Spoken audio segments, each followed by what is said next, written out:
di Cupu Channel Jendela Dunia. Kali ini kita sowan ke Pak Profesor Timbul Haryono. Kita akan ngobrol tentang seputar candi. Monggo Mas Ili. Iya.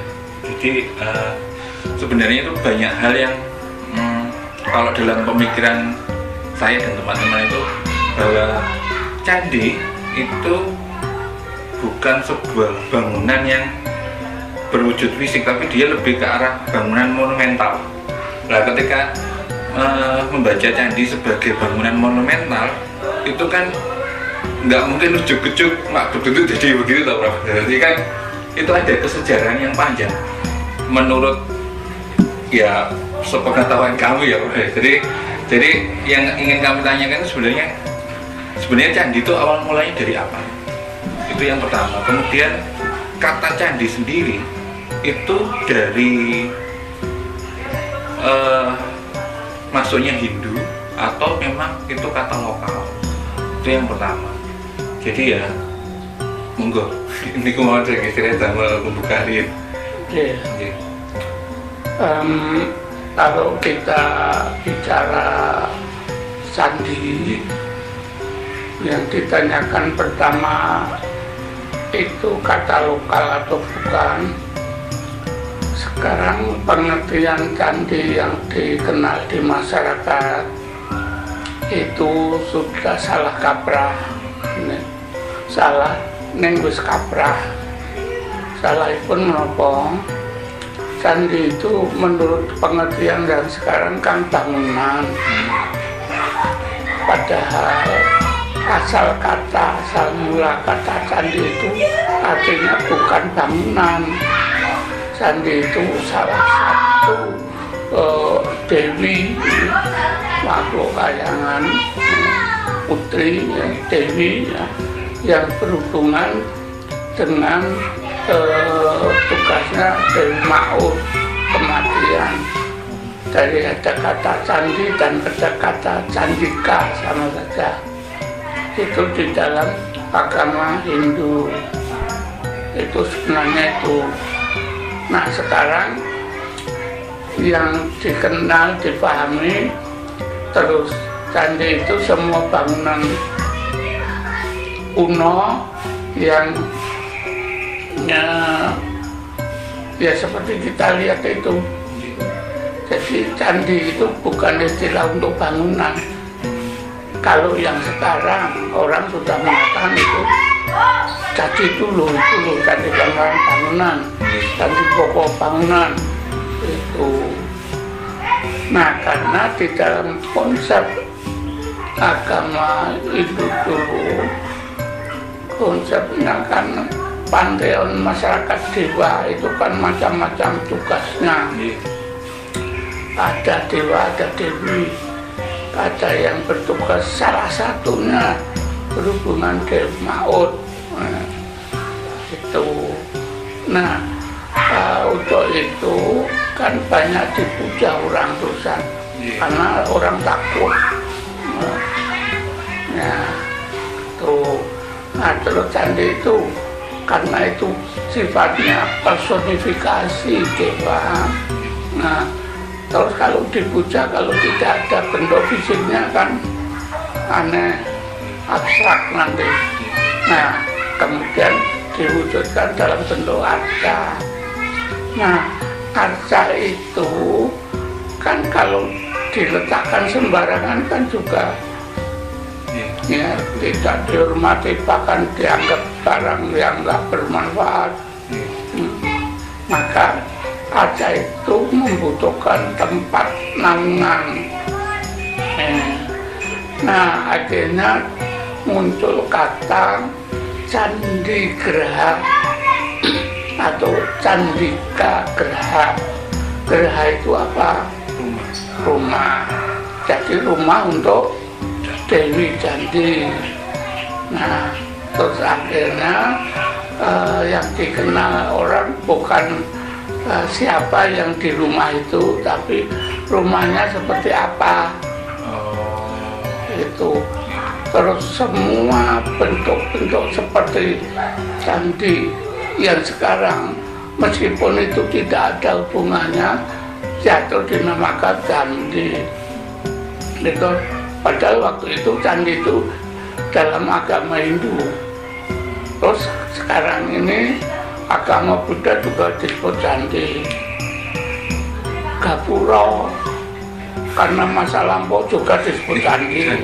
Candi Wringin Langkapang, Jawa Timur. Pemandian juga disebut candi, candi belang.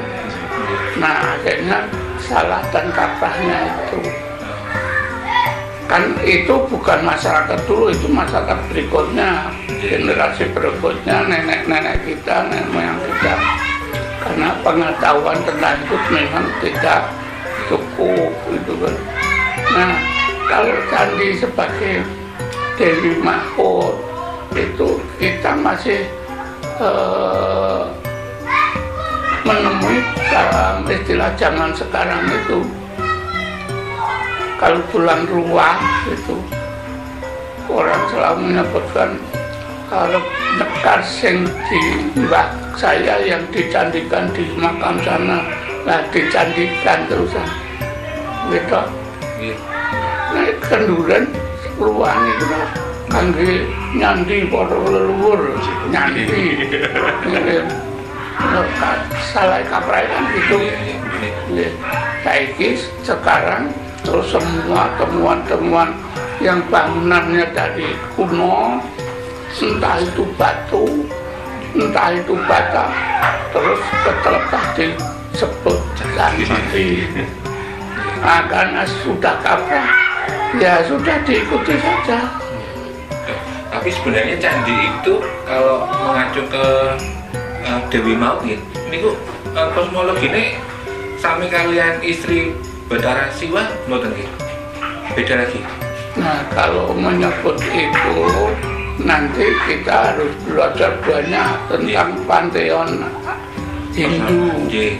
Nah, itu dalam kosmologi Hindu itu jagat raya ini diibaratkan seperti Gunung Meru yang dikelilingi oleh lautan-lautan.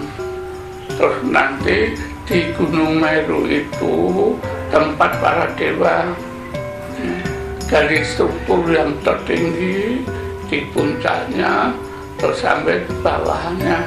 Karena dalam panteon Hindu, masyarakat Hindu, dewa itu banyak sekali, tugasnya masing-masing.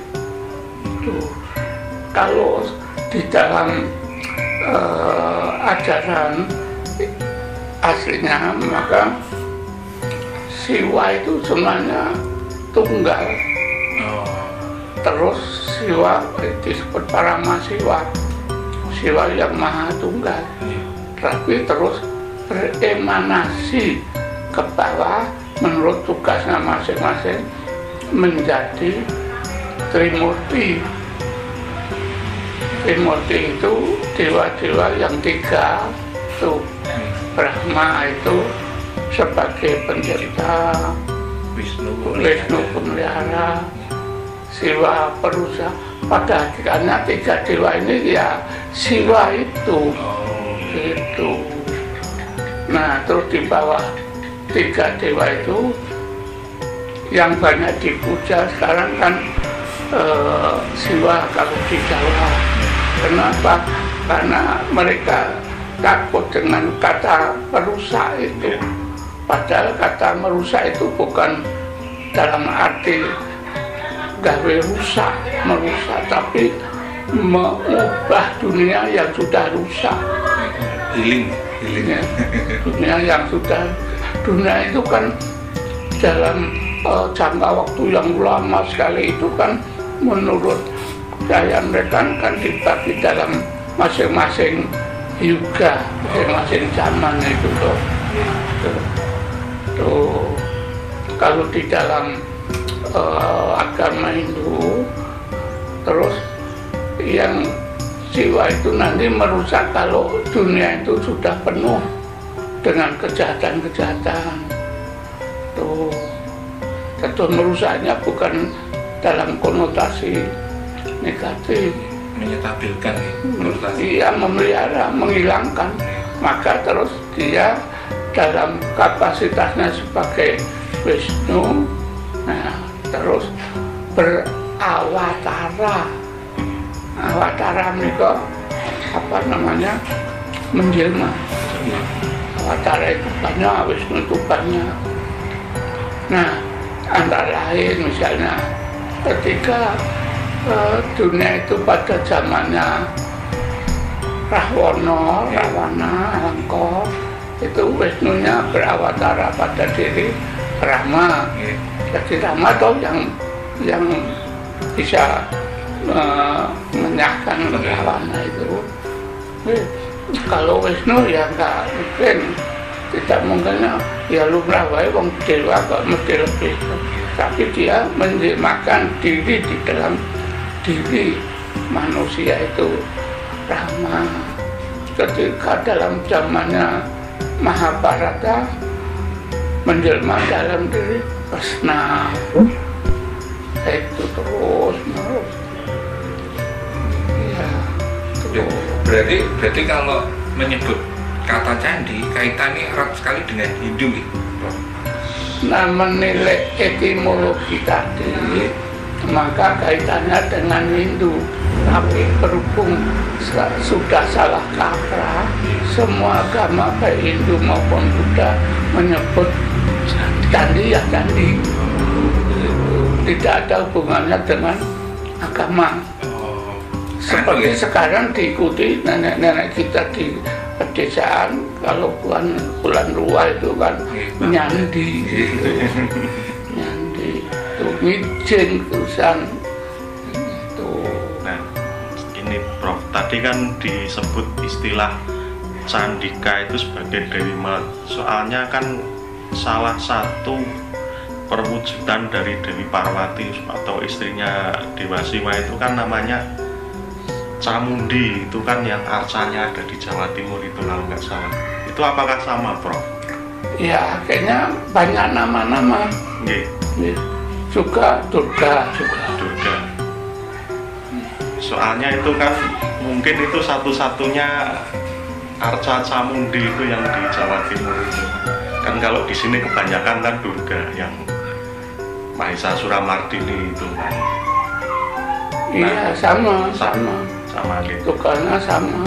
Cacamundi itu zaman Kertanegara, nah di Jogja.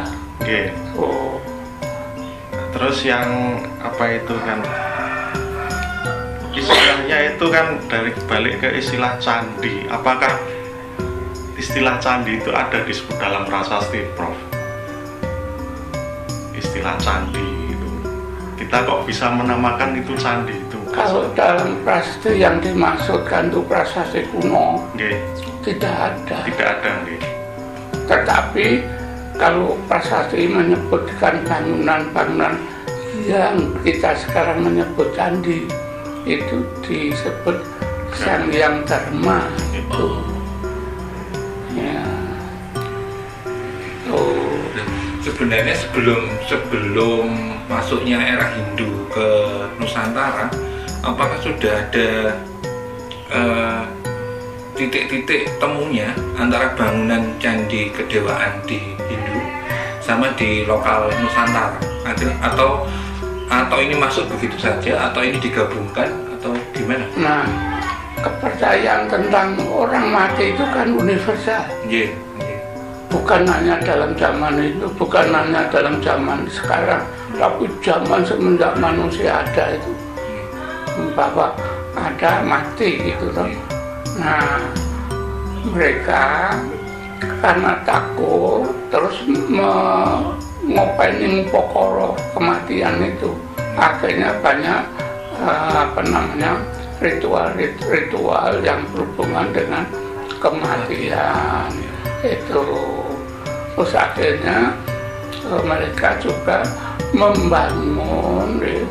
mendirikan suatu bangunan-bangunan yang merupakan inti substansinya itu Gunung Mahameru, karena dipercaya Gunung Meru itu tempat para arwah nenek moyang. Tuh, terus pada zaman sebelum Hindu datang, mereka membuat seperti unden berunda. Tuh kan penghormatan pemujaan gunung itu sudah sejak sebelum Hindu. Itu Meru itu nama dari zaman agama Hindu. Semeru yang sekarang Jawa Timur. Nah, konsep gunung ini sudah ada sejak zaman lama sebelum Hindu, sudah lama sekali itu. Jadi untuk menjaga, akhirnya menjaga manusia. Berarti kalau ditarik benang merahnya, bisa jadi Hindu masuk ke Nusantara itu yang berubah itu bukan konsepnya tapi cuma arsitek bentuknya ya Bro. Yang berubah itu konsepnya sudah ada, bahwa arwah nenek moyang tempatnya di gunung. Itu konsep pertamanya prasejarah ya. Nah, setelah Hindu datang terus diperkaya konsep itu. Gunung yang dimaksud gunung Mahameru, atau nanti dalam naskah-naskah itu disebut Gunung Jambu Dwipa, yang bentuknya seperti jambu, yang bentuknya seperti jambu ya India, loh. Kalau dilihat itu kan seperti jambu itu. Maka di sana ada gunung sucinya tuh, gunung fisiknya sekarang Mount Everest. Berarti ketika Hindu masuk ke Nusantara itu semakin melengkapi kekayaan. Iya, semakin memperkaya. Tadinya nama-nama dewa itu tidak ada sebelum Hindu datang. Mereka hanya percaya bahwa gunung, pohon, macam-macam itu mempunyai kekuatan. Itu kepercayaan animisme, dinamisme. Nah, setelah Hindu datang, terus nah, Hindu di Indonesia itu kan lama sekali, sejak paling tidak abad 1 ya, sampai kalau dihitung dengan Majapahit sampai 15, bahkan sampai sekarang ada. Nah, berarti konsep tentang Hindu itu sudah mengakar pada pengetahuan manusia itu, maka tidak bisa mudah dihilangkan. Setelah kebudayaan Islam datang, akhirnya bercampur juga Islam fisiknya, tapi konsepnya Hindu. Masjid dibangun seperti bentuk atap tumpang, itu kan Meru. Kalau konsep bangunan seni Islam kan Kubah. Itu terus lagi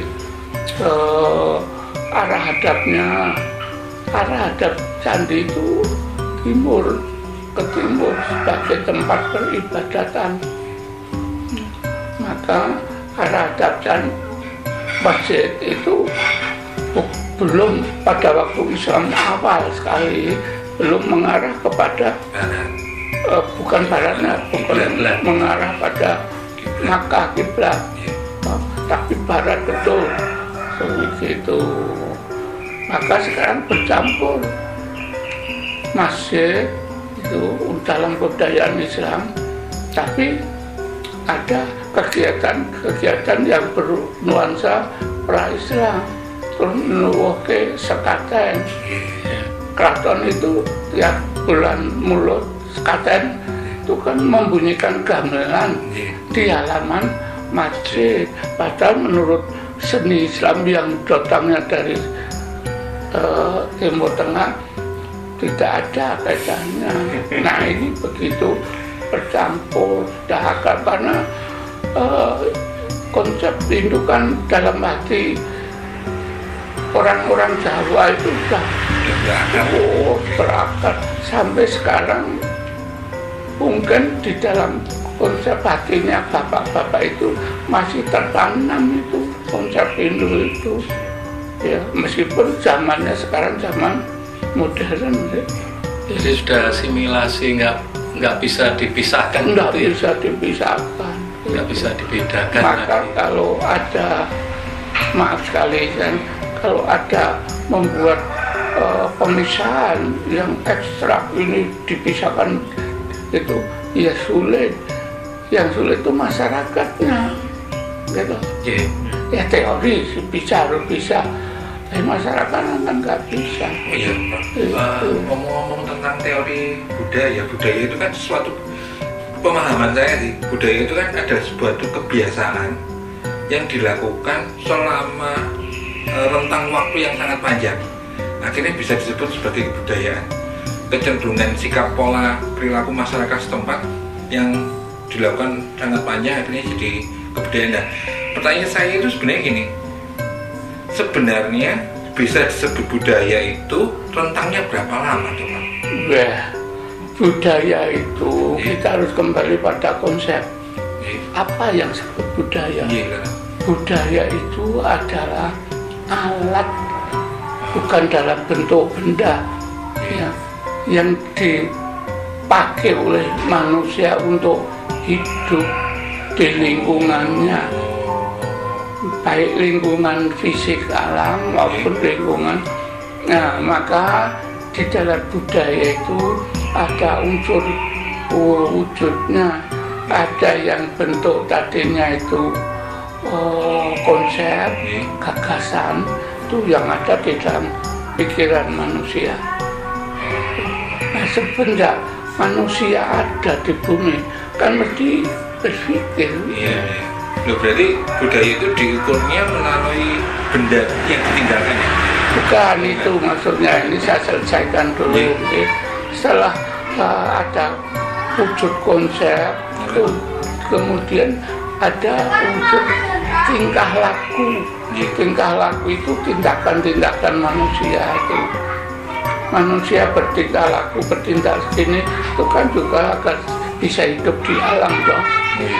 Tingkah laku melahirkan macam-macam upacara. Itu.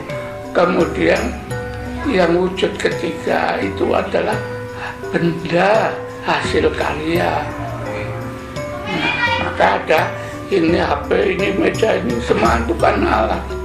Jadi budaya itu alat untuk menyesuaikan kehidupan manusia. Ini sarana ya. Kalau saya katakan alat dikira alatnya fisik bukan. Bisa wujud pikiran yang tahu ya hanya manusia yang punya pikiran itu. Kemudian tindakannya itu termasuk bahasa juga nih. Itu nanti masalah unsur. Jadi wujudnya itu tiga itu dulu ya. Tindakan terus hasil tindakan itu semuanya bertingkat gitu. Nah, dari tiga wujud ini terus setiap budaya itu mesti ada unsurnya ada 10. Salah satunya kesenian misalnya, salah satunya bahasa, salah satunya religi. Maka kalau kita hubungkan misalnya religi dalam bentuk konsep, ya sudah kita bisa mengetahui pemikiran tentang religi itu. Religi dalam bentuk wujud tindakan manusia pada sembahyang, pada ritual itu kan tindakan.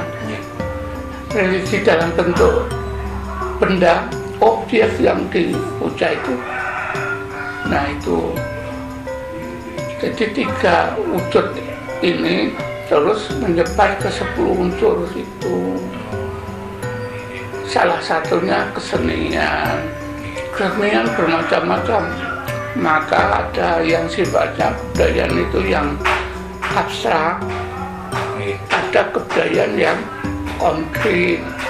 Kalau ide abstrak kok nggak bisa kita lihat kok. Iya. Gitu. Tapi kalau sudah tindakan, ya orang nyekat, orang kenduri, orang sembahyang itu kan bisa dilihat, tapi nggak bisa diraba. Gitu. Tetapi kalau sudah wujud benda hasil tindakan itu, orang bisa melihat dan orang bisa meraba karena itu fisik. Itu. Nah, candi juga bisa kita tempatkan dalam kerangka konseptual seperti itu. Candi itu apa? Iya, itu saya juga agak bingung, Prof. Jadi kan ini karena saya awam, Prof, ya. Kadang itu ada yang menganggap candi itu tempat peletakan abu. Terus ada candi itu yang mungkin karena candi itu sifatnya adalah disebut bangunan kuno, gitu. Jadi karena di awam menyebutnya itu ada semua bangunan kuno disebut candi, maka sebagai orang awam juga bingung nih, ini kenapa kok ada candi yang tempatnya abu, kenapa kok candi ini tempatnya meditasi agama, ada tempat penyucian kayak yang Patirtan tadi, yaitu yang kadang-kadang sebagai orang awam itu bingung gitu. Yeah. Candi itu intinya, fungsinya itu adalah sebagai tempat peribadatan. Tetapi juga ada candi yang dihubungkan dengan orang atau raja yang sudah wafat, dicandikan barang itulah. Itu maka candi itu dalam fungsinya ada tempat ibadah, ada yang ibadah untuk dewa, ada yang mengajikan tempat arwah, persemayaman arwah. Padahal yang di arwah itu terus dicandikan, dianggap sebagai dewa, sama saja akhirnya.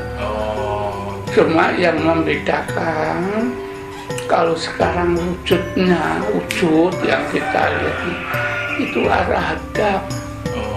Ada candi yang menghadap ke timur, ada candi yang menghadap ke barat.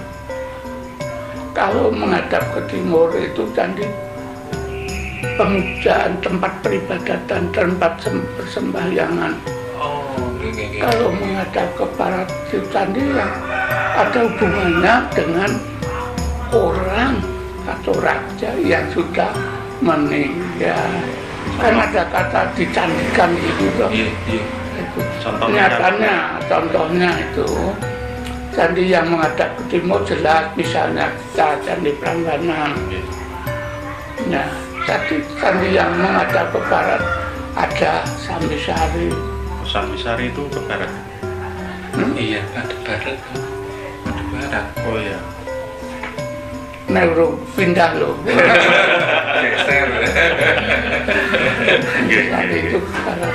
Nah, lebih-lebih di zaman Jawa Timur itu candi di Jawa Tengah ini misalnya yang untuk dewa, ya, itu ditandai dengan simbol reliefnya dan dewanya, ya. Reliefnya orang harus berjalan prosesinya keliling arah jarum jam. Itu mesti ke dewa. Ke Candi Prambanan itu pengen masuk dari timur loh. Tapi untuk dapat melihat cerita Ramayana utuh berjalan keliling, benar harus masuk dari timur terus berjalan ke selatan.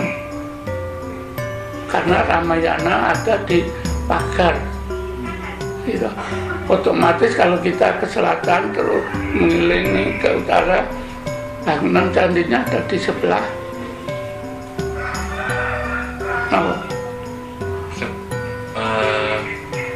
timur. Jadi si pemilihan itu orang itu Ada sebelah kanan. nah sebelah kanan itu mengkanankan candi. Maka mengkanankan itu yang suci.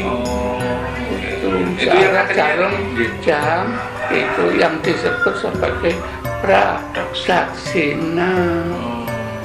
Itu tetapi kalau candi itu memaksa orang membaca relief, kalau ada itu harus urut, ternyata harus berputar ke arah kiri, itu disebut prasawiya.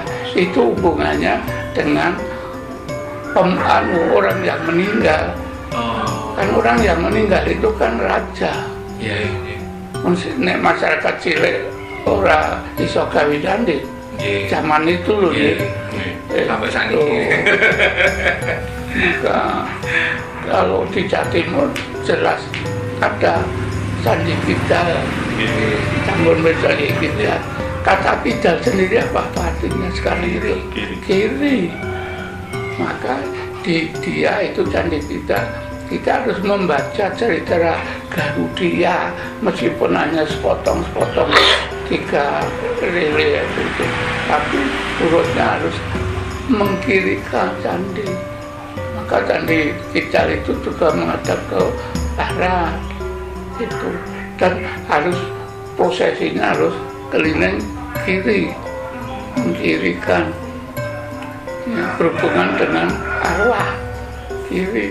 Karena di dalam Pararaton juga dijelaskan misalnya tentang Candi Kidal itu, Lina sang Anusapati dinarma sirari Kidal. Di sejak Pararaton ditulis memang candi itu namanya Kidal. Lina itu meninggal wafat, sang Anusapati dinarma, si ia itu dibuatkan dharma di kita, namanya dharma. Ini Prof, yang tadi saya penasaran sama Sambisari itu kan, soalnya saya masuk beberapa kali itu kan, itu yang membedakan arah candi itu arah utaranya itu ataukah tempat pintu masuknya gitu loh, yang dengan masuk itu loh. Kalau penjenengan masuk ini melalui pintu utama Budi, nih gitu. Nah, berarti ini mengarah kemana? Timur. Di sini selatan. Selatan. Nah, kalau ke Candi Sambisari kan Anda masuk ke candi itu kan ada pintunya. Pintunya di mana? Di barat. Di barat. Dan itu caranya. Oh, itu mengarahnya, patokannya seperti itu. Iya. Soalnya di Candi Ijo itu juga kalau arah hadap pintunya yang candi utamanya itu juga ke barat, Bro. Lah iya. Semuanya kan cuma satu pintu. Candi itu satu pintu. Hanya bedanya ke barat atau ke timur. Iya, itu. Candi Sewu kemana pintunya? Candi Sewu itu Timur. timur ya. Nah, Candi Kalasan itu timur. Itu. Kalau orang masuk candi kan mesti pintu candinya, Kalau candi, bukan gapuranya di luar. kalau candi-candi yang bentuknya sudah tidak beraturan seperti kayak Candi Miri gitu, itu bisa dilihat timur atau baratnya dari mana? Bisa dari sisa-sisa batunya kan. Kalau Candi Miri itu hadap timur atau hadap barat ya? Lah, tinggal kita sisa batunya bagian kaki itu ada di barat atau ada di timur, yang ada sisa-sisa undaan itu.